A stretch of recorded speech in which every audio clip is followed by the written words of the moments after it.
మరి ఈ ఆంధ్ర రాష్ట్రంలో జరుగుతున్నటువంటి అకృత్యాలు కానీ అఘాయిత్యాలు కానీ ఒక ఆడపిల్లల మీద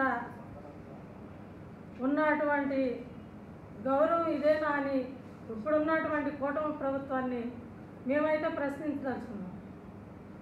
ఈ కూటమి ప్రభుత్వం వచ్చిన తర్వాత మహిళలకి రక్షణ లేకుండా చాలా రకాలుగా లైంగిక వేధింపులకి ఇవాళ ఈరోజే చూస్తున్నాం. కాకినాడలో ఒక రంగరాజన్ జీజీహెచ్ హాస్పిటల్లో మరి 50 మంది విద్యార్థులు మరి వాళ్ళ అవయవాలని ఫోటోలుగా తీసి మరి ప్రిన్సిపాల్స్ కానీ అక్కడ ఉన్నటువంటి టీచర్స్ వాళ్ళంతా కూడా లెక్చరర్స్ కానీ పిల్లలను బ్లాక్మెయిల్ చేసి వాళ్ళని భయభ్రాంతులు చేస్తున్నారు.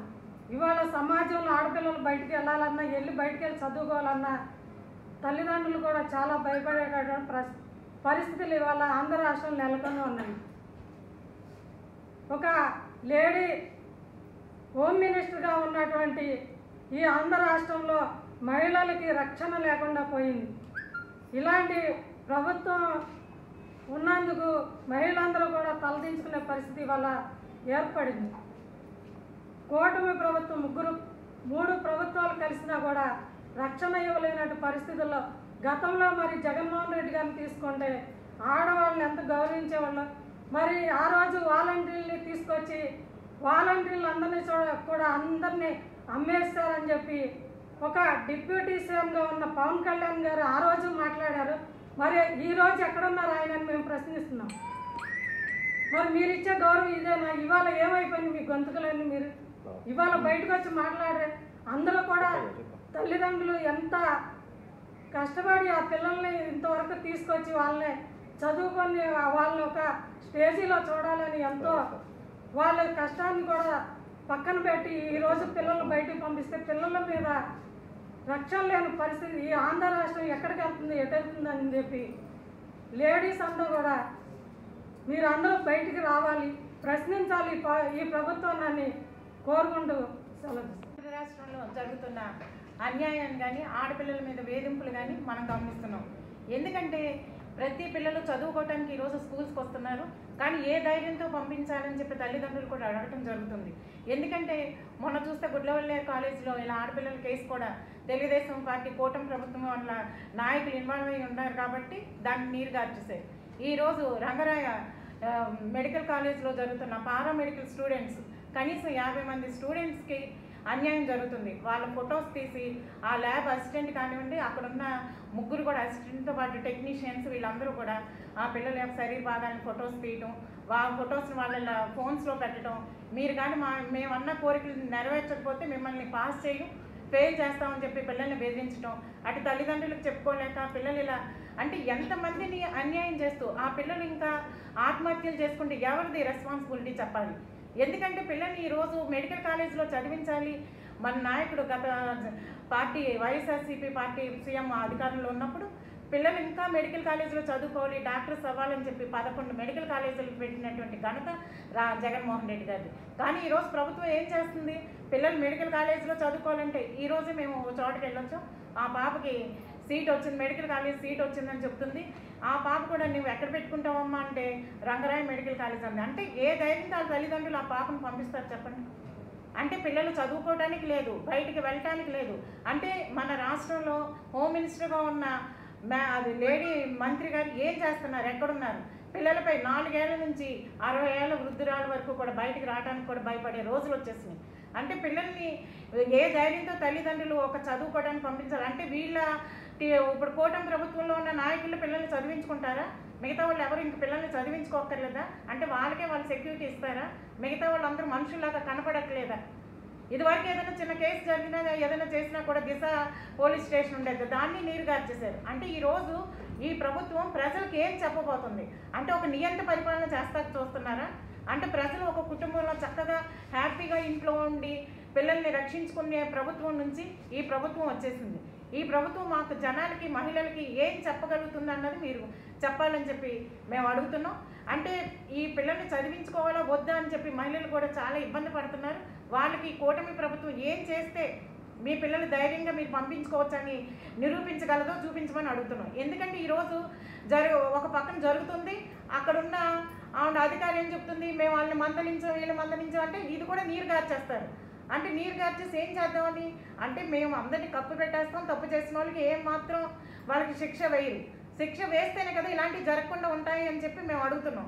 కాబట్టి ఇలాంటి విషయాలు ఇంకెప్పుడైనా జరిగితే సరే ఇప్పుడు వాళ్ళ మీద మీరు తీసుకునే చర్య పిల్లలకి రెస్పాన్సిబిలిటీ, వాళ్ళకి రక్షణ అని చెప్పి మేము నమ్ముతున్నాం. కాబట్టి వాళ్ళకి కఠినమైన శిక్ష విధించాలని చెప్పి కోరుకుంటూ సెలవు తీసుకుంటాం. రాష్ట్రంలో మహిళలకి ఎన్నెన్ని అవమానాలు ఘోరాలు జరుగుతున్నా మనం చెప్పే స్టేజ్లో ఉన్నామా లేదా అనేది ఆలోచనగా ఉంది. రంగరాయ కాలేజీలో పారామెడికల్ స్టూడెంట్స్ని 50 మందిని వైద్య పరీక్ష నిమిత్తం ఫోటోలు తీస్తామని చెప్పి ల్యాబ్ అసిస్టెంట్ అండ్ టెక్నీషియన్స్ 3 కలిపి వాళ్ళ ఫోటోలు వాళ్ళకే పంపించి బెదిరించి తమ కోరికలు తీర్చాలని బాగా బెదిరిస్తున్నారు. దానికి ఆవిడ మందలిస్తా మేము మందలిచ్చాము, ఏదో ఒకటి చూసుకుని మేము చేస్తామని చెప్తున్నారు. ఇప్పుడు రక్షణ శాఖ మంత్రి మహిళ ఆవిడ ఏం చేస్తున్నారని మేము ప్రశ్నిస్తున్నాము. అలాగే గుడ్లవల్లేరు కాలేజీ పరిస్థితి నీరు కార్చేశారు. మొన్న ఈ మధ్య మహిళా వైద్య విద్యార్థుల్ని జుట్టుపట్టి లాగి చేస్తున్నా ఎవరికి ఏ రక్షణ లేకుండా పోతుంది. కాబట్టి దయచేసి కూటమి ప్రభుత్వం అందరికీ రక్షణ కల్పించి కొంచెం మహిళల్ని రక్షించాల్సిందిగా మేము కోరుతున్నాం. Thank you. రాష్ట్రంలో జరుగుతున్న మహిళల మీద జరుగుతున్న అఘాయిత్యాల గురించి అసలు ప్రభుత్వం ఏం చేస్తుంది? ప్రభుత్వం అసలు పట్టించుకోవట్లేదు. ఈ మధ్యనే చిన్న చిన్న పిల్లల మీద కూడా అఘాయిత్యాలు జరుగుతున్నాయి. అలాగే గుడ్లవల్లేరులో జరిగింది, అది అసలు మాఫీ చేసేసారు. దాన్ని తెలుగు అధికార పార్టీ వాళ్ళు దాన్ని మసీదు చేసి మారేడుగా చేసేసారు. అలాగే ఇప్పుడు ఈ నెల రోజుల నుంచి ఈ కాకినాడ రంగరాయ వైద్య కళాశాలలో జరుగుతున్న మహిళలపై వేధింపులు, ఆ ల్యాబ్ టెక్నీషియన్స్ పిల్లల మీద ఒక కళ్యాణ చక్రవర్తి అన్న అతను వేధిస్తూ వాళ్ళని ఫోటోలు తీసి వాళ్ళకే పంపించి మీరు నా కోరిక తీర్చుకోకపోతే మిమ్మల్ని అది చేస్తాను ఇది చేస్తాను అని వాళ్ళని బెదిరించడం, వాళ్ళు భయపడిపోయి ప్రిన్సిపల్కి వాళ్ళు చెప్పడం, ప్రిన్సిపాల్ గారు నేను అతని మీద చర్య తీసుకుంటాను. ఏం చర్య తీసుకుంటారు ఏంటి? అసలు అలా చేయటం ఏంటి? అసలు వాడిని ఎలా శిక్షించాలి? ఏం చేయదలుచుకున్నారు? వాడిని అసలు ఆ మహిళలందరూ కలిసి కొట్టేస్తారు అందరూ. అసలు అలాంటి పనులు ఎందుకు చేయాలి? ఆడవాళ్ళు అంత తక్కువగా ఉన్నారా? మహిళలంటే అంత చులకనగా ఉందా ఈ ప్రభుత్వానికి? ప్రభుత్వం ఏం చేస్తుంది? మాట ముందు జగన్మోహన్ రెడ్డిని విమర్శించడం, మాటకు ముందు అసలు వైఎస్ఆర్ వాళ్ళు ఏం చేస్తున్నారు? మా మీద మీరు ఫోకస్ పెట్టడం కాదు, మీరు రాష్ట్రం మీద ఫోకస్ పెట్టండి. అసలు రాష్ట్రంలో ఏం జరుగుతున్నాయో గమనించండి. వైద్య శాఖ మంత్రి ఏం చేస్తున్నాడు? సత్యకుమార్ గారు నిద్రపోతున్నాడా? అసలు మహిళల మీద జరుగుతున్న అఘాయిత్యాలకి రక్షణ శాఖ మంత్రి ఏం చేస్తుంది? అసలు రక్షణ శాఖ మంత్రి అనిత అసలు పట్టించుకుంటుందా రాష్ట్రాన్ని? అసలు ఎందుకు ఆవిడ ఆ పదవుల్లో తీసేయాలని? అది ఈరోజు ఇలా జరగడం చాలా దురదృష్టకరం. ఇలాంటి ఇవి చేసిన కళ్యాణ చక్రవర్తిని కానీ ఆ 3 ల్యాబ్ టెక్నీషియన్స్ని కానీ బాగా శిక్షించాలని మేము ఈ మీడియా ముఖంగా తెలియజేసుకుంటున్నాం. నమస్కారం అండి.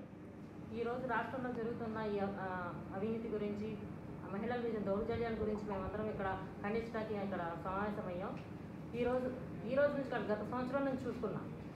ఇప్పుడు ఈరోజు రంగరాయ కాలేజీలో జరిగింది. ఇలాంటివి ఎందుకు జరుగుతున్నాయి?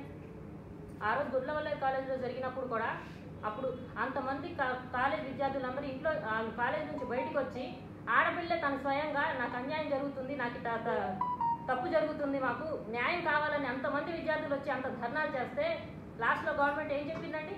సీసీ కెమెరాలే లేవని. అంటే ఈరోజు ఇలా భయపడకుండా ప్రతిదీ జరుగుతుందంటే దానికి కారణం ఎవరు? Government, TDP government. ఎందుకంటే ఏం చేసినా వాళ్ళని వెనకేసుకొస్తున్నారు కాబట్టి. ఇప్పుడు ఇవాళ ఇది జరిగింది, రేపు ఇంకోటి జరుగుతుంది. వాళ్ళకంత ధైర్యం ఎక్కడి నుంచి వస్తుంది? ఈ గవర్నమెంట్ ఇలా వెనకేసి రావడం వల్లనే వస్తుంది. ప్రతి ఒక్కరు దీన్ని గమనించాలి. ఇలాగే మనం చూసుకున్న మచిలీపట్నంలో ప్రతి చోట బారు, ఎక్కడ చూసినా బారు. పోతేపల్లిలో కూడా బారు పెట్టారు. అక్కడ ఎంతోమంది మహిళలు కంపెనీకి పనిలోకి వెళ్తూ ఉంటారు. హోంమంత్రి గారు మహిళ అయి ఉండి ఆవిడ బందర్ పర్యటనకు వచ్చినప్పుడు అంతమంది కలిసి ఆడవాళ్ళందరూ కలిసి ఇలా బార్లు పెట్టి మాకు ఇబ్బందికరంగా ఉందండి తీయించండి అని చెప్తే కనీసం వాళ్ళు ఏ చర్య తీసుకోలేదు. మళ్ళీ 2 రోజులు ఆగి మళ్ళీ అదే మహిళలందరూ బయటకు వచ్చి మళ్ళీ ధర్నాలు చేశారు. ఇది ఈరోజు ఉన్న గవర్నమెంట్. వాళ్ళకంత ధైర్యం ఇలా చేయడానికి ప్రతి ఒక్కరు ఏమనంటే వాళ్ళు బారవాళ్ళు మేము టీడీపీ వాళ్ళమంటే మేము లక్షలు కట్టి మేము పెట్టుకున్నామని అంత ధైర్యంగా చెప్తున్నారు. ఇది జరుగుతుంది. ఇలాంటివన్నీ జరుగుతున్నాయంటే అలా అన్నీ గవర్నమెంట్ వెనకేసి రావడం వల్ల ఇలాంటివన్నీ ప్రతి ఒక్కళ్ళు గమనించాలి. రేపటి రోజు మళ్ళీ ఇలాగే ప్రతి మహిళకి ఇలాంటివన్నీ మళ్ళీ పునరావృతం కాకుండా ఉండాలంటే గవర్నమెంట్ గట్టి చర్యలు తీసుకోవాలి. ప్రతి ఒక్క మహిళ వచ్చి దీన్ని బయటకు వచ్చి అడగాలి. అప్పుడే శాంతి భద్రతలు ఉంటాయి. లేదంటే ముందు ఇంకెన్ని జరుగుతాయో ఇంకెన్ని చూడాలో ప్రతి ఒక్కరు గమనించాలి. మేమందరం దీన్ని తీవ్రంగా ఖండిస్తున్నాం. గవర్నమెంట్ కూడా గట్టి యాక్షన్ తీసుకోవాలని తీవ్రంగా ఖండిస్తున్నాం. Thank you.